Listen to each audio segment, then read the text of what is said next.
So thanks a lot for joining. You've seen what this session is about when you signed up, so I don't want to waste too much time repeating what you already know. Just very briefly, solar and wind power are rapidly growing in importance, and of course we have reason to believe that they'll form the backbone of the clean energy system. And so for that reason, energy modelers, meteorologists, and climate scientists have increasingly started working together on understanding and addressing current and future variability of these renewable generation technologies. And in this session, we want to take stock of this research area, of this very interdisciplinary area, and look at where there's still room for improvement, where open questions remain, for research going forward to support decision-making on rapid adoption of climate neutrality, both in the EU and internationally beyond. So what we're going to do is we're going to start with 3 brief talks from 3 speakers who I will introduce in a moment. And after each talk, we'll have time for a brief question or 2. And to manage the questions, we're going to use a tool called Slido. And Bryn Pickering, who's helping us run the session, is going to show you just now how that works. Great, thanks a lot, Bryn. Right, so let's get going. And let me introduce our first speaker, Tim Trendle.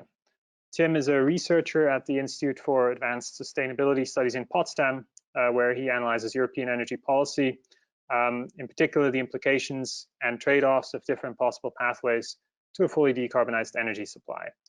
And to do that, he uses energy system models with high-resolution data on renewables. So to start us off, Tim is going to talk about some recent insights from this type of modeling and some opportunities for further expanding it. Tim, the floor is yours. Thank you, Stefan. So yeah, basically what I want to show you are some key insights that we gained from applying a model that is spatially and temporally highly resolved, just to give you an idea of what can be done with these kinds of models. And my talk, the context of my talk will basically be on electricity infrastructure, supply and electricity infrastructure in Europe. As you may or may not know, Europe is currently generating roughly 30% of its electricity from renewable sources, but is also aiming to reach 100% or nearly 100%. So a future in Europe will likely look like this, where the current solar and wind capacities are expanded by factors 5 to 6, or even more if the electricity demand is increasing. So this is a huge expansion of the current capacity that exists today. And the question that arises from here is where to build all this infrastructure. And that is an important question because it has impacts on many aspects. For example, on landscapes, on cost, on energy dependency, on the ownership structure, so who can invest and who will invest. And so we try to tackle this question. We try to find answers or at least assess these impacts so that others can find an answer to that question, like politicians basically can find an answer to this question. And to be able to assess these impacts, we needed models with high spatial and temporal resolution. So we built models, such models. And basically what we did is we built 2 things. The first is a estimation of the renewable generation potential in Europe for all municipalities in Europe. So there are roughly 120,000 municipalities, and for each of these municipalities, we can estimate solar and wind generation, or the max solar and wind generation in that municipality. And on top of that, we built a model that is also highly resolved in space, but also highly resolved in time. We called it Euracle IP, and that model is able additionally to capture fluctuations of renewable generation. And so using these models, as I said, we try to assess impacts of the location of electricity infrastructure. And one of the ideas that exists in Europe is this idea of self-sufficiency, where the location of supply infrastructure would be the location of demand. So supply is located where electricity is actually used.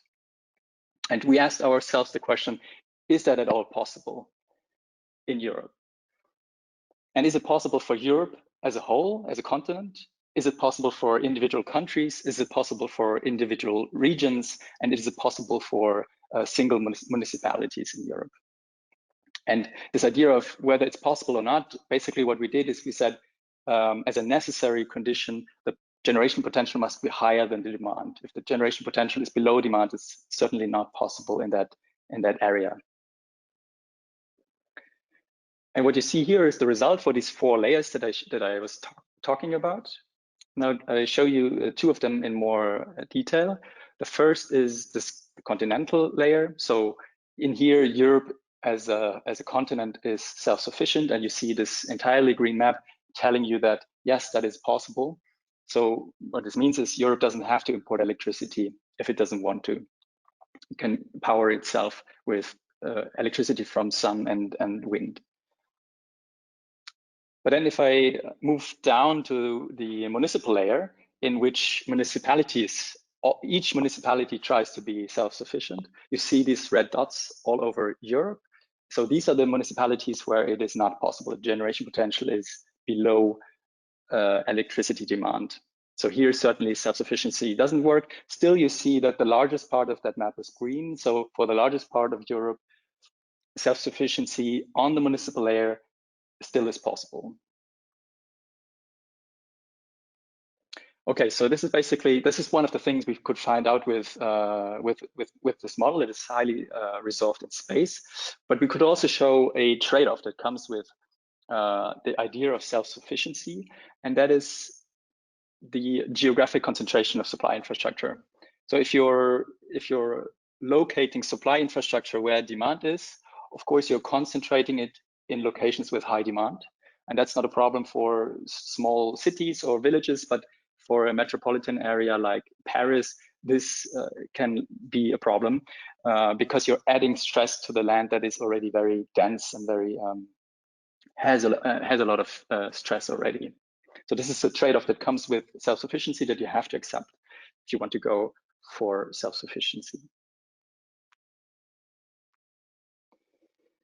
Now, a second thing we showed was the cost of self-sufficiency. What would it cost to become self-sufficient in Europe? And what would be the differences on these levels that I was talking about, continental level and country level and regional level? And the results are here. And the first result is actually not very surprising. The first result tells you that the lowest cost option is a continental supply, where supply infrastructure can be located anywhere in Europe. So it can use the best locations with best wind speeds, best solar irradiation, and that leads to lowest cost. And that's actually not a surprising result. That's kind of what you expect. But then when we enforce country self-sufficiency, so national self-sufficiency, you see how the costs are increasing, and they're increasing even further if regions try to be self-sufficient.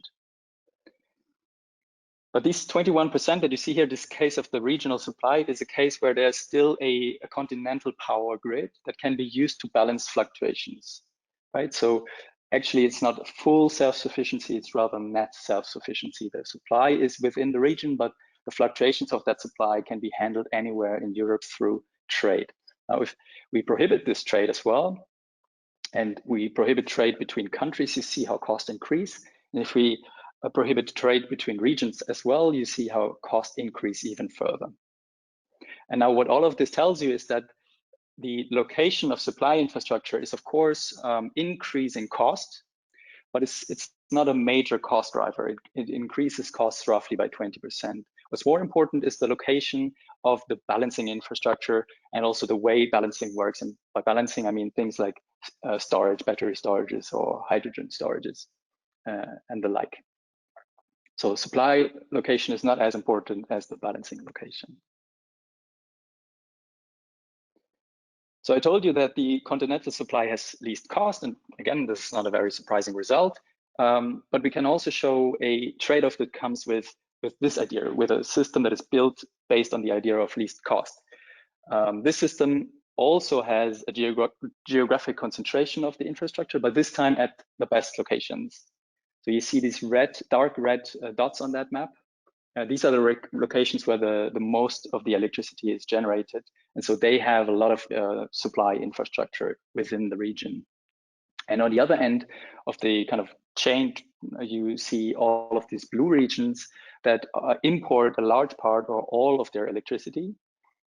And so they're strongly dependent on their trading partners.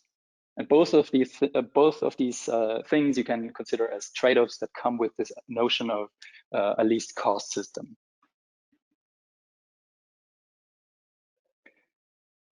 Good, so that's basically all I wanted to show you as some of the insights we gained with a model with high spatial and temporal resolution. Basically, the benefits of these models are, so of course they increase the fidelity of scenarios with high shares of renewable energy, with high shares of renewable electricity in this case. And also they allow you to assess impacts that are relevant to the local population by being spatially explicit. So by having this high spatial resolution, we can assess impacts that are relevant locally. And the challenge that comes with a model like this, and that will potentially even get bigger in the future, is that it increases, of course, the model complexity. So we are adding high spatial and temporal resolution that we want because of the high shares of renewable electricity, but we're also adding more sectors. We have parametric uncertainty in the models. We have the variability of climate. We have trends in climate, so things like climate change. And we're adding all of these things to the models. Of course, we don't always have to add all of these things, but adding those increases, of course, the complexity of the models, and we have to be able to deal with this complexity. But on the flip side, it's of course also an opportunity because it allows us to answer more research questions that we couldn't answer before. And the foundation of all of this is, or an important foundation of all of this is input that we get from climate science.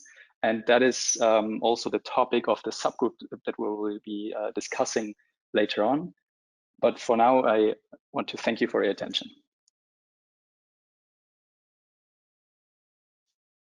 Great. Thanks a lot, Tim.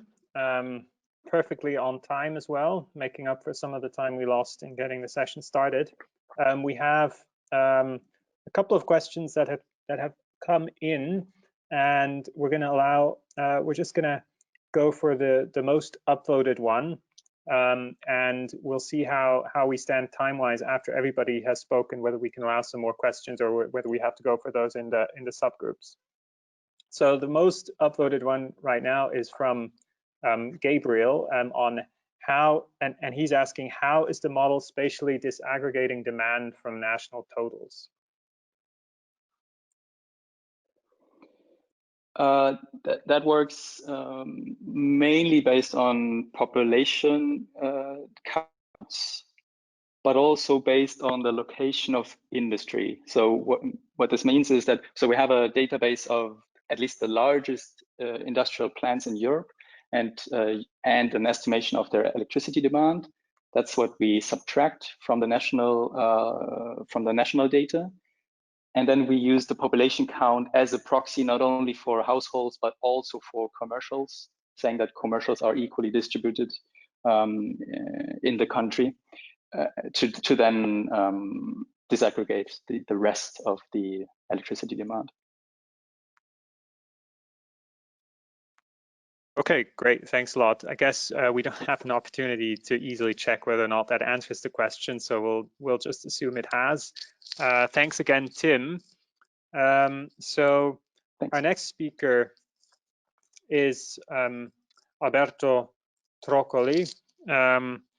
Alberto is a professor at the University of East Anglia. He's also, more importantly for our purposes, the co-founder and managing director of the World Energy Meteorology Council. So he very much knows about all the ins and outs of getting energy and meteorology communities working together.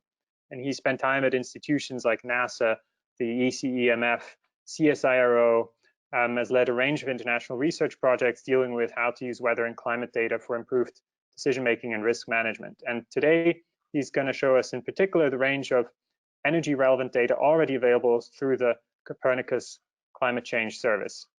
Alberto, the floor is yours. Okay, thank you very much, Stefan, for the introduction and the kind invitation to speak at this event. If you want, I can switch on the camera. Should I? Okay, so you can see me. And all right, so I was given about 8 minutes to present all the work we've done here on C3S Energy. So it's a Copernicus Climate Change Service for energy, which is operational, and yeah, it's going to be a challenge. So I'm probably going to take about 30 minutes to cover everything. Well, not everything, just to scratch the surface. So allow me to take this time to go a bit in detail here. So Tim discussed about the complexity of the system when you start to introduce climate issues, and that's exactly what we've tried to address here. So what we have been working on is a system that works for both the climate and energy, and we've done that by talking a lot. We've done many workshops where we interviewed and interacted with energy sector people and find out what could be useful from a climate perspective. So this process has started many years ago. And the main thing that we've highlighted here is that we want to talk in terms of energy units, energy in the sense of power, not the energy, solar energy or so. But that's the key element. I think that's one of the key kind of juncture between the two sectors. Traditionally, climate has talked a lot about capacity factors, which is good. I mean, it's obviously that's needed. But to go a step further actually requires quite a lot of effort because, yeah, we need to learn about energy data, so the language the energy community uses, where they get the data from, and all the issues that come with that. So we've done a lot of that work and interaction, and I think we've come a long way since we started. You can tell me. Anyway, so that's the basis, and this is basically in a nutshell what we've been developing. It's a simplified kind of diagram, maybe still too complex, but in essence, we are dealing with 3 timescales. So in time, so we look at what happened in the past for the last about 40 years, say, and then we look at what happens in the near future with seasonal forecast. So the past is with typically with the reanalysis product.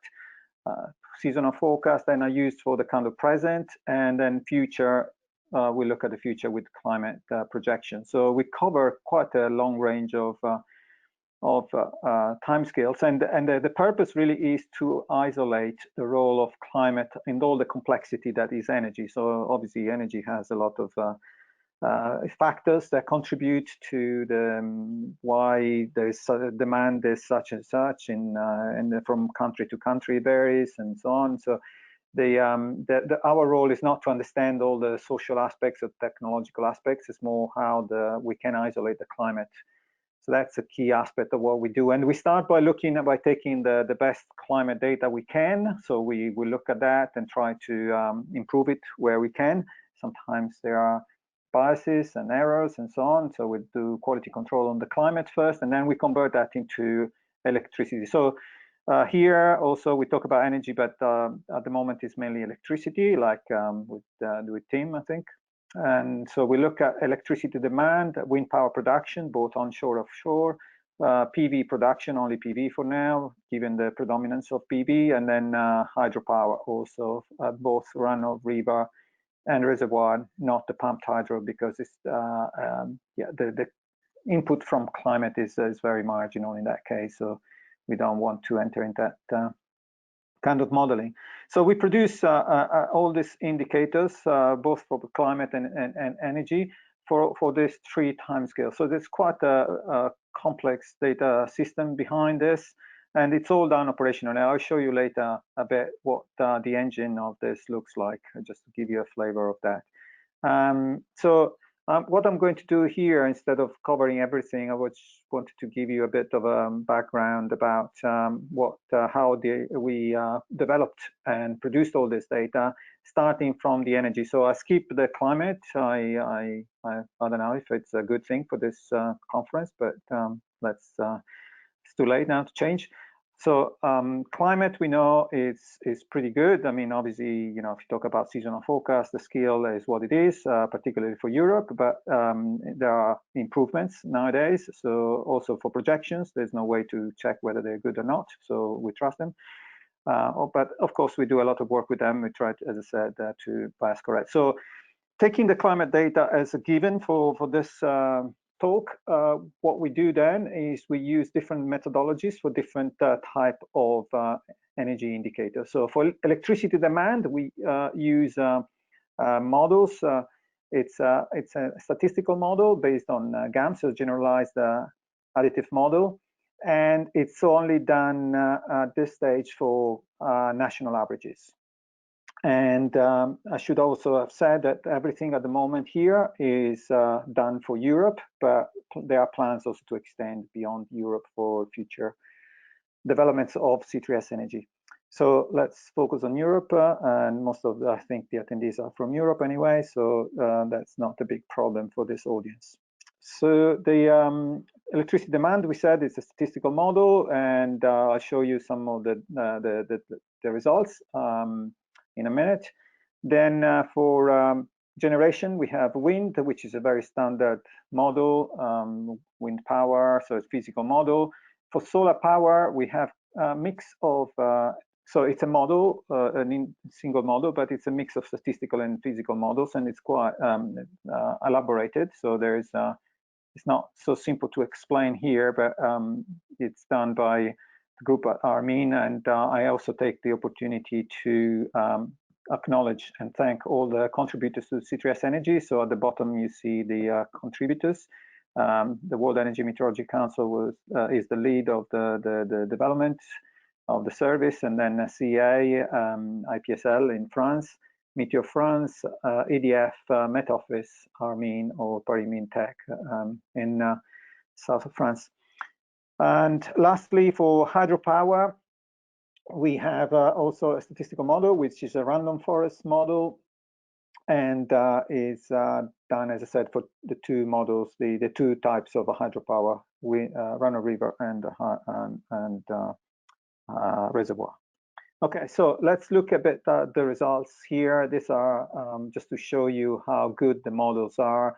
And then once we have validated these models, we produce for all the indicators, there are time series available for each country for the periods I said. So you won't see the time series here, but imagine that that comes out of that. But first of all, we want to be sure that what we do in terms of energy is reasonable enough. It's not excellent, but it's you know, considering that we are doing for the whole of Europe, the data is what it is. In some cases, I think the results are pretty good. So take France for example, here in the middle. It's this country where we got the best data, and you can see also from the modeling that is very, very good. It's correlation close to 1, and it's the results are based on this model, which is very, very similar to what is used operationally also by EDF, and actually the model was developed by EDF as well. But there are countries like Luxembourg, for example, where the results are less good, and they are also dependent on the months of the year. The colors represent the months of the year. So where you don't see a straight line, it means that results are not so good, but still the correlations are okay. But overall, we are all you know, 0.9, close to 1 in many cases. So this, we are pretty happy with the model so far. And what we've done, again, just to reiterate, is not trying to model the demand as it is. We actually remove all the other what we call confounding factors for climate. So we remove what we know is related to GDP, for example, and try to isolate the role of climate. And then we use indicators from climate like temperature, solar radiation, wind and humidity. So there are various factors from climate. Of course, temperature is the most important one, but also the others are relevant. Okay, so moving on, wind, we got reasonable results, particularly for Northern Europe, for Southern Europe, well, Italy particularly, and Switzerland not so good. One of the main reasons here is that we haven't specialized the model to tell it that you shouldn't build a wind farm on the Apennines or on the Alps, for example. So that's another one thing that we want to do, is to remove areas. It's pretty straightforward, of course, but in this case, we want to have a uniform approach. And now, and the next stage probably will be more selective about the areas where we put the wind farms, because at the moment they're all scattered at each point. But with the model we produced, you have the data at each grid point, which is 25 kilometers by 25 kilometers. So you can, in principle, look at that, and we are validating here only the country averages. So for wind and solar, we have the gridded products. For demand and for hydropower, we've done it at national level. Okay, solar, similar to wind, is pretty good in most places, but particularly Germany, where the model was first tested and developed. France starts to diverge a bit, but then you look at Switzerland, for example, same problem with that I mentioned for wind, and you can see the scatter started to become larger. Yeah, as I said, overall, I think we are pretty satisfied. And again, without going into much details, we have similar results for hydropower, for the reservoir at the top and the run of river at the bottom, for all the countries where there is enough hydropower to talk about and model, and where we have, of course, the data from production. And I should have also mentioned that the data, most of the data here comes from the ENSTO-E transparency portal, and so we've been also working closely with ENSTO-E to understand some of the issues there, and managed to resolve most of them, but still there are some. We had places, for example, here for hydropower, where we had a capacity factor greater than 1. So obviously there was some issues there, so that I think that yeah, we resolved that, but yeah, sometimes you have to be careful with what you get from the data. So overall, yeah, we got good validation of the models. So of course we know there are improvements, as I said, particularly for wind and solar. We know we need to isolate some of the areas. For demand also, there is work to do, and same for hydropower. Hydropower, by the way, we model it using temperature and precipitation, and that showed to be a very good model, good predictors. Of course, it's not temperature and precipitation by themselves, like instantaneous values or averages over short periods. You have to look at accumulating, for example, precipitation over quite a long period. It could be a month, it could be 3 months or more, and we've done that calibration depending on the country. So each country will have its own kind of indicator, its own averaging period, depending on the features that are in that country and that are picked up by the statistical model. Okay, so I said I was going to show also what's under the bonnet of this system, and of course, it's not all it is. There's much more. You know, there is a scheduler, there's all the other things, but basically there is quite a complex system behind to make this service operational, and that's basically run every month. We update all the indicators that need to be updated, including the reanalysis of the historical data, and then a seasonal forecast every month. The projections are updated every year also, so they don't need to be updated so frequently. But this is done, as I said, automatically, following a quite rigid schematic and a set of scripts that we got. So that's it. But on top of that, we also have quite a bit of communication and documentation. So we've done tech blogs, run webinars to explain how we build this system. Some of you might have already followed them. Advisory board was helping us also with the development, and now we've got also quite a rich documentation with the variable fact sheets, data quality assessment, methods and limitations, bias adjustment, user guide for seasonal forecasting. So they're more technical kind of issues that come from climate that are not always so digestible. And so we try to make that as easy and approachable as possible. But of course, yeah, there's quite a lot of complexity, and we can always improve. If you have, you know, feedback and you want to know more, please get in touch. We're happy to develop things that, yeah, they are. We want to explain better. We also have done case studies. I haven't touched here, but we also had, as part of the service, a couple of case studies and also key messages. There's FAQs, tutorial videos, blogs, team stories, and you can find most of these things on C3S website. Some of it is not uploaded yet, and so you can still go to our old kind of websites, which are the demonstrators that were developed for the previous version of the energy service. So we got two. One is ESM at the top here, is still alive, and you can get quite a lot of data there. You can play around, a lot of combinations of climate and energy data. You can download the data, you can download the plots, you can do, and actually, yeah, we've done quite a bit of work on that, produced some papers and several other things. And also the other the demonstrator is the one at the bottom. It's C4E, Clean for Energy, also developed. There were two parallel projects going on, and now we got a new visualization tool that is coming up, and it will be hosted by C3S on so the ECMWF maintains this. In the meantime, we also developed a separate tool more for educational purposes, but we found that actually this is useful also for general communication with technical people, because it's easier to approach. The visual side is easier, maybe more pleasing, going from what some people say. But it contains this one. For example, if you go to this website, it contains most of the material and the data that are available on the ESM demonstrator, just in different format.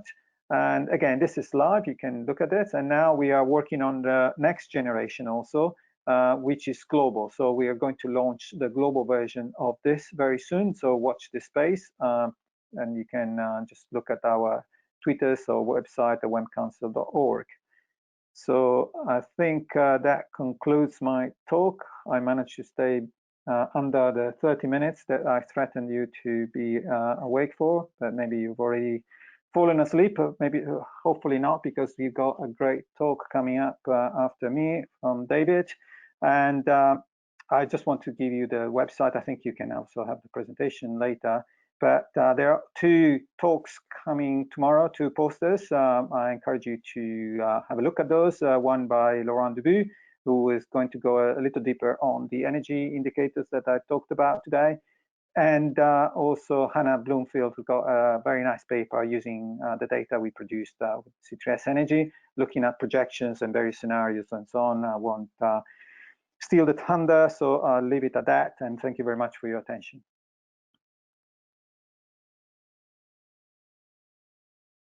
Great, thanks a lot, Alberto, for this talk. I'm just going to have a quick look at the questions. There's one, the highest voted one currently. Are you going to use machine learning or any other sophisticated techniques in order to train your data set?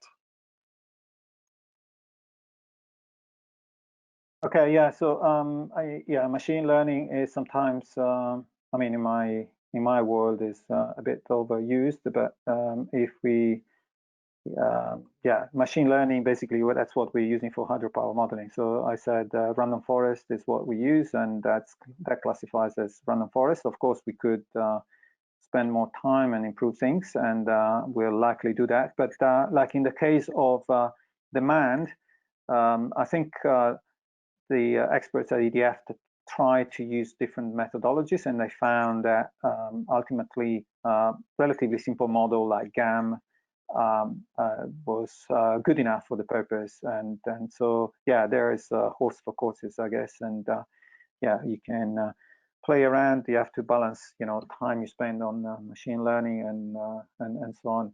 But like for solar power, yeah, I know it could be used, but here we're looking at climatic timescales, which is not the same as short time forecast. So it's for short time forecast, I've used it also in the past. Machine learning is fine.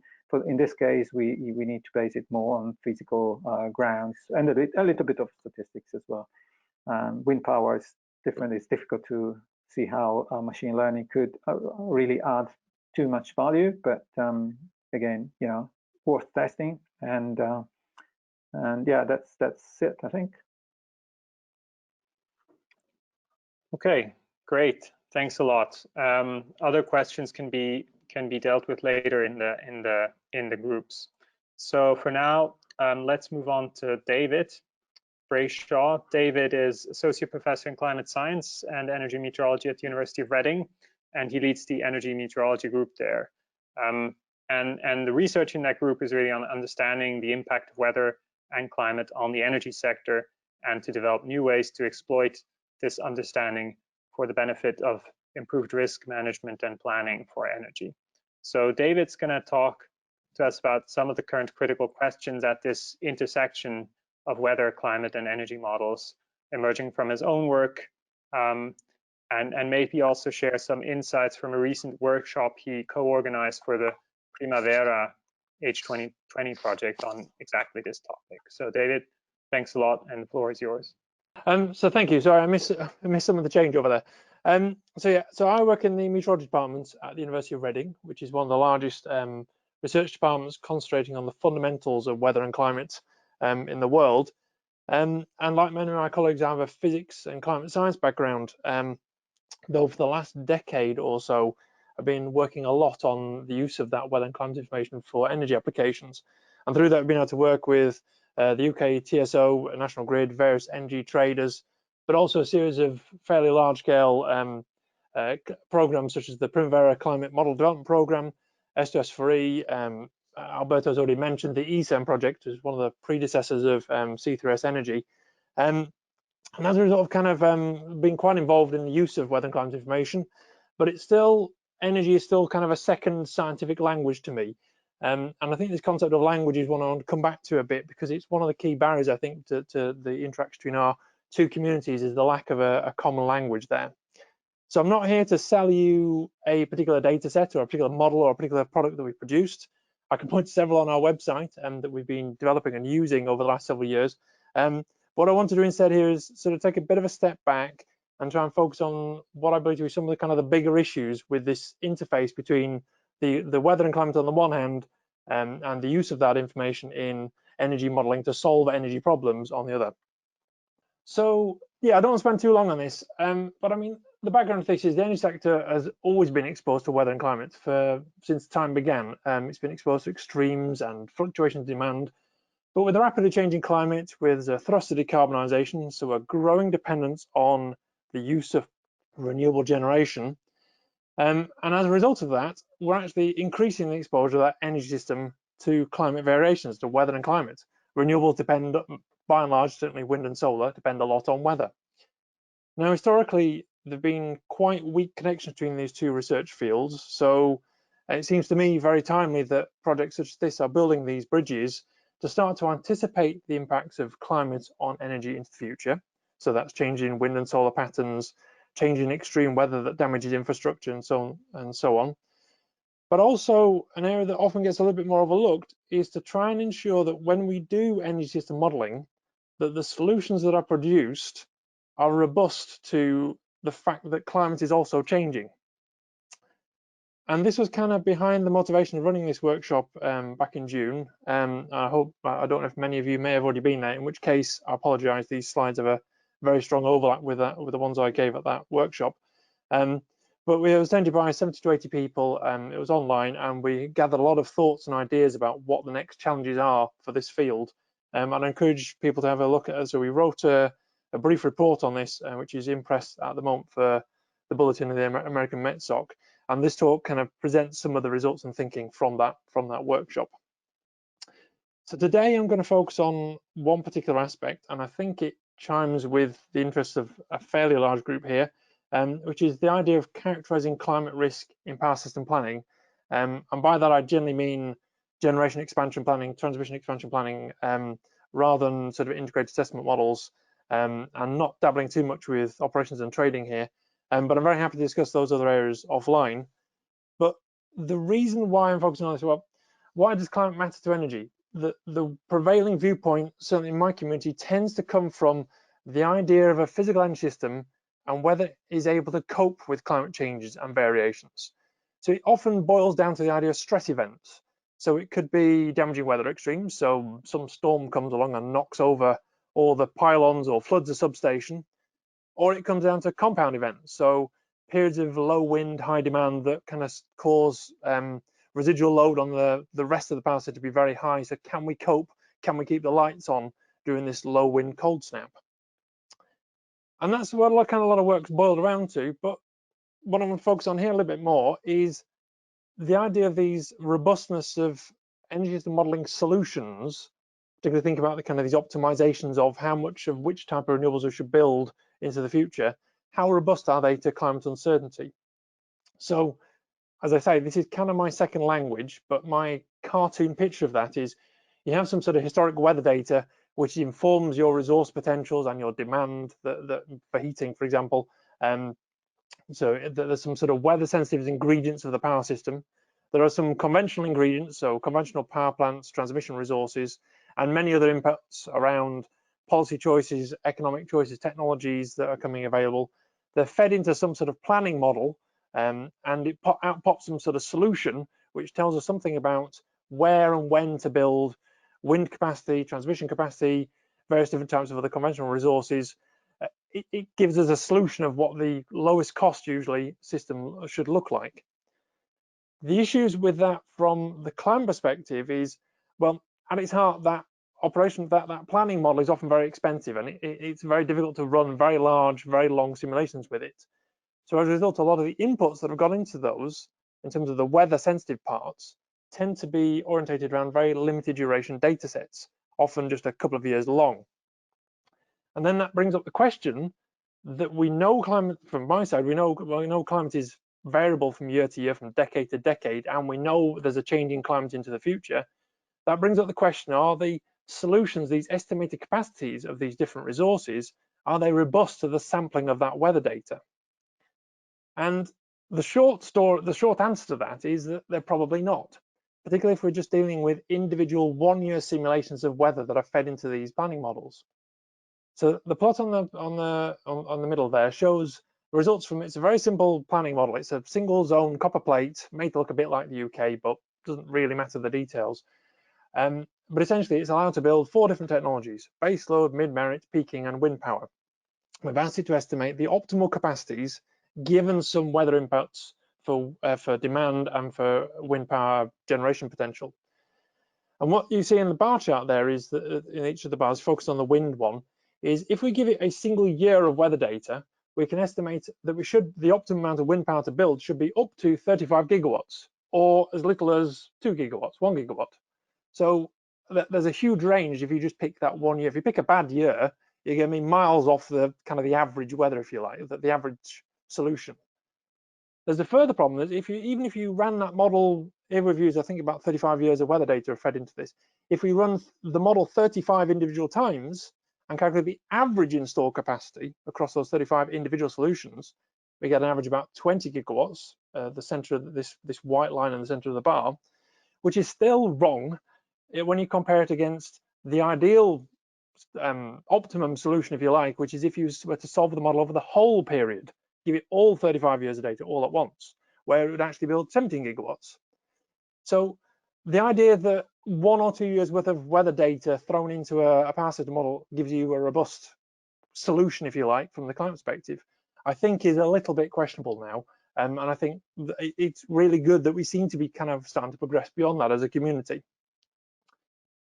But then this part, we've only dealt there with historic weather data. This uses reanalysis products. There's many available, and there's a growing industry in converting reanalysis products into meteorological reanalysis products into energy reanalysis now. But that begs the question of, well, what happens with future climate?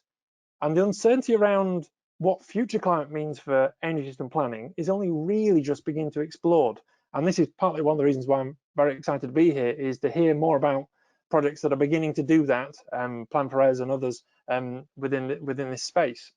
But there's so many degrees of uncertainty here that there's the climate forcing, how much greenhouse gas emissions are there going to be? What's the response of the climate system to those greenhouse gases? And how do we sample that? The climate varies naturally from one year to the next and one decade to the next. So picking random snapshots of that, even 10, 20-year snapshots, you can actually end up with quite biased results relative to the true long-term average. And that then also glosses over a whole another layer of complexity, which is about regional and seasonal diversity. So I just want to focus on the bottom two rows of plots here. So these are plots that come from the ESM demonstrator, the one Alberto mentioned, and looks at differences in residual demand, so demand net wind across Europe for different countries, taken projections for the change in demand net renewables between 2050 and 1990 from 2 different GCMs. And hopefully you see that the patterns on this bottom row here for the annual average, the winter average, and the summer average are quite different. So different climate models are giving you very different answers, or it could be that we're sampling just random different decades, but there's a huge degree of uncertainty when we start to drill down into seasonal changes and country level changes and lower. Added to that still, there's also, I don't think we really understand the mechanisms controlling changes in surface wind speed, change in surface solar radiation yet. I think there's a lot of work to do on the fundamentals of the climate side that we need to understand how these things are being driven. So there's the data, yes, but we also need to kind of understand the data and what it's telling us and understand these forms of uncertainties that are being presented there. The good news, however, is that we're more able to do this than we have ever been in the past. There are numerous different realities. These are 3D reconstructions of the atmospheric circulation of the last 30, 40, 50, 100 years. There are numerous different ones out there. We have climate models that are getting ever better, both for short-term forecast. By short-term, I mean weeks and months ahead, out to decades ahead, out to end of the century. That they're getting increasingly good, and there's huge international efforts about kind of carefully designing how the experiments should be formed, standardizing the data, making it available. And there's a growing amount of high frequency data there that's really suitable for detailed power system planning there. So that's the good news, and that is a massive effort amongst the climate side of the community. And the good news is that's then translating into progress. So these primary estimates of renewables demand, hydropower, so on, are becoming increasingly common, and it's carrying through into stress event characterization, forecasting, system design. And a really encouraging result is we're beginning to see GCM climate model data being used in power system planning. So this is one of my favorite papers at the moment by colleagues at NREL, Michael Craig and others. They drove a complex power system model, a unit commitment economic dispatch model of Texas by climate data from 5 different GCMs, 5 different climate models. And they assessed how much of different types of generation resource would be used under a future climate compared to present day. And this was their result. So coal, gas, nuclear, wind, solar. You can see the 5 different bars give slightly different answers, but they're starting to study what the impacts are across multiple different possible climate futures, which is great. But there's so many challenges that we haven't yet even begun to scratch the surface on. Picking again on this paper, which I do think is a very good paper, one of the highlights of that result was for this particular region, they showed that there'll be less call for nuclear power because all 5 GCMs agree. But when you actually look at the details, one of those GCMs is giving you a massive increase in coal use, whereas the other 4 are giving you a massive decrease. So to me, that calls the question of why is that one model doing something very different? Why is that the energy model is identical? Why is that climate model, why is that climate data giving us one very different response? And how does that affect our confidence in the fact that nuclear is predicted to decrease? So I think we need to kind of start unpacking some of this stuff. The second, another example of this is comes from Hannah's work. So in my own group, the fact that we're building new energy systems, we recall a lot of this kind of boils down to, a lot of the main thinking comes down to kind of stress events and how likely we are to get stress events in the future. The point is, as we're changing the power system, we also change its weather sensitivity. So this is the bottom plot, shows the correlation between residual demand in the UK versus the amount of wind power capacity we've built. And in 2008, we had very little wind power capacity built. And essentially, the dominant response was down to temperature. If it was cold, we had more demand in winter. Now we've built the system, we've built more wind. Basically, we don't care that much about temperature anymore. What we really care about is wind speed. So we've changed the weather that we're sensitive to. So looking for a fixed set of stress events doesn't make sense. So we need to start thinking about this in a much more integrated way. More generally, there are questions around, we have multiple different reconstructions of historic weather. What are the uncertainties that then produces when we convert into energy properties? What are the uncertainties in these conversion models anyway? We have different models for converting, estimating wind power from wind, for example. There are issues of resolution biases and deficiencies. No climate model is perfect. How do we deal with that? The fluctuations in climate on decadal timescales are very difficult to sample. How do we sample possible future climate projections? There's a whole issue around imperfect foresight. How predictable are we? The prediction of what the weather is going to do day ahead and how that feeds into the planning of the power system is something that hasn't really been dealt with. And one of the key barriers, to kind of cut a long story short, one of the barriers to studying this better is the feasibility of running very long power system simulations. So if you have a detailed power system model, my understanding is it's very difficult to scale up to do a 100-year simulation of weather and climate data to really start to probe weather and climate uncertainty. So this brings me to the kind of the worry I have with the data and the open data aspect, which I think in general is very good, but it does lead to a worry. The problem is that the climate data produces, it's enormous, it's terabyte, petabyte scale stuff. And you need tons of it to do standard uncertainty quantification metrics. What we want is kind of an estimate of what the power system is going to look like and some error bars on it that give you some idea of the uncertainty associated with, in this case, climate. And it just renders this problem intractable. And this particular is a figure that was presented at this workshop. I believe it comes to the Plan for ES project, and it was Professor Smoes who showed it at the workshop. This idea of there's this truckload of climate data there, but how do we get it into this tiny little folder that is the capacity of an energy system model to ingest it? So we need techniques to do this cleverly that samples it in a way that is safe from a climate perspective. And in my own group, this is something I've been working on with a student of mine, Aidan Hilbers, who's given a talk, who's given on the posters later, and I'd very much encourage you to see that. What we've been trying to do is use toy models of power systems to develop sampling techniques to bring that problem down in scale. So we've rendered problems that would take years to solve down into something that takes a few hours or days on a standard computer for a small scale model. So we're trying to develop techniques that bring that climate data into a more accessible regime. And I think there's a lot of work to do in this space. So I've probably spoken longer than I should do, so I'm going to conclude. But the core message I give over and over again is, for climate scientists, energy systems are more than just a set of weather inputs. They're more than just a set of fixed stress events that we know what they are. And the provision of high-resolution climate model data, high-quality climate model data, is vital for energy system modeling. And we really need to start to think about integrating what those users need into our assessment and our calibration of those climate models. On the other hand, speaking to the energy scientists, there's a tendency to think about climate as just a series of data, a bunch of statistical inputs that you just throw in safely into the model. The data is necessary, but in itself, it's not a sufficient way to address climate uncertainty. There are a lot of non-trivial challenges in making that data appropriate for its use. So, in my opinion, we just need to build bridges between these two communities, which brings us back to this workshop we ran. As I say, the shared and open models and data and the common language is absolutely vital. I'm not saying it's not vital and highly valuable, but it's not in itself sufficient for good research. It needs that engagement within the communities, and it needs a shared understanding of the issues, and in particular the data limitations, whether the data is capable of providing the information you need. And for that, you have to build these things together. So hopefully I've given you a bit of an overview of some of the things where I see an issue, and I'm very happy to take questions or be told that I'm completely out of order. So thank you very much.